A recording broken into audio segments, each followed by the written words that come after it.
We're going to talk about gray, okay? Sharon Grech is here from Benjamin Moore. Lots of gray. How many shades of gray do you have, Sharon Grech? Well, Benjamin Moore has 166 shades of gray. Okay, well that puts 50 to shame. Absolutely. 166 Almost shades of gray. Many as Kim has pet peeves. That's right.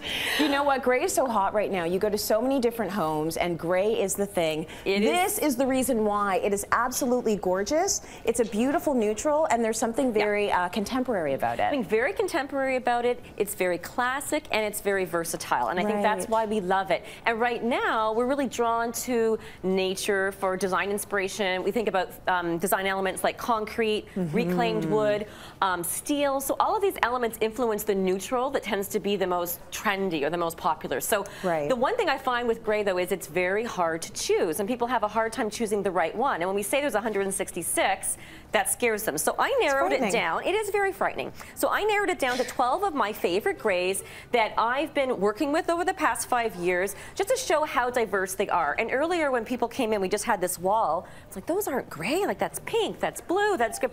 And that's really what I wanted to show, because when you're in the paint store and you grab a gray, it's like, I'm going to go with gray. You grab gray and you think, yeah, that looks gray. And you pick it. But the thing is, you know, I grab a couple of them. They look, you know, looks like a gray. Yeah, they all kind of look like gray, but then they're getting a little bit pink, getting a little bit purple. It really does depend, It's the undertone that you really want to look for. And gray can be very cool and it can be very warm. So when you put them all together, so I put the ones that I chose from here together, and when you compare them next to each other, that's when you can really see the differences jump out. So they're so obvious. So you might not want to paint your wall like this, although of course you could. You can get a little Benjamin Moore pint sample. But what I would suggest at the very least is getting your chips, cutting them out and laying them out together so that you can see them one next to another, and then you can sort of see the undertones. So as we're saying, gray can be very modern, it can be very traditional. So I've got it sort of in a more contemporary setting here.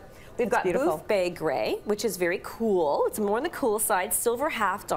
But then you can also get into these really warm red grays, like Silver Fox, which is one of Benjamin Moore's 2015 trend grays, and Portland Gray, which again is almost a pink when you see it here. That's right. It looks like a really, really pale pink. Absolutely. And then this one that looks a bit yellowish. Absolutely. Gray Mirage. It's got a yellow undertone, so it would work very well where you've got beiges and you're transitioning with sort of a green or a yellow base color. But again, it'll still feel gray, that gray mirage in your space. So the important thing about choosing grays in any color is always to remember they're not in isolation. Color is never in isolation. You always have to think about the context that it's in. So in this case, I got this fantastic set from EQ3, very simple, comfy little shades. We're adding some pattern, which I'll talk about in a sec, but I just wanted to show you putting up the grays to this in the store or at your home can really help you. So I'm looking at some of these grays, and you know what? I think Coventry Gray is a good gray that works with this. Good gray. So let's paint the wall one solid color. There you go, guys. This is your cue. So that's what you do. You make sure you've got your chips, and obviously you're painting last. Don't make the mistake that so many of us make, including me.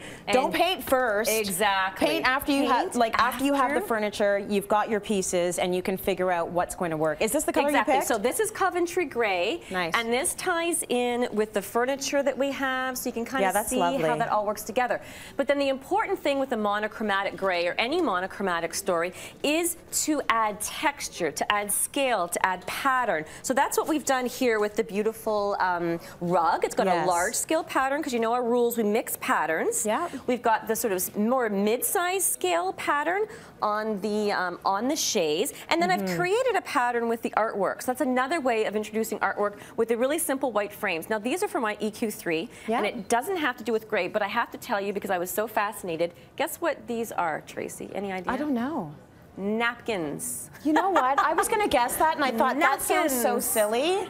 Isn't that crazy? Napkins. They are napkins, and I thought this was so, I'm like, oh, I love that art. That is incredible. Napkins. So a really interesting DIY project as well. That is such a smart idea. Think about how inexpensive that is. How inexpensive it is. Absolutely. Very smart. So when you have gray as your foundation, you can keep it monochromatic, or you can always pull in a real pop color. You know how much I love orange. Oh, I love this one. So look at that. That's great. The brightness of it. Oops, let's hide the label. And again, just a little pop of that you can pull it out from your artwork, and then you can make gray feel a lot more contemporary. Absolutely. So play it up, play with the sheen. I've got an eggshell finish on the wall here. Everything else is matte, so you get a little bit of sheen on the wall, and play around with your texture, your pattern, your scale, and you're good to go. You make it so much easier for us to play because you always come down with goodies for the audience, so you can experiment a little bit. Sharon's brought down gift certificates for 1 gallon of Benjamin Moore paint for everyone in our audience. So get out there and try it out.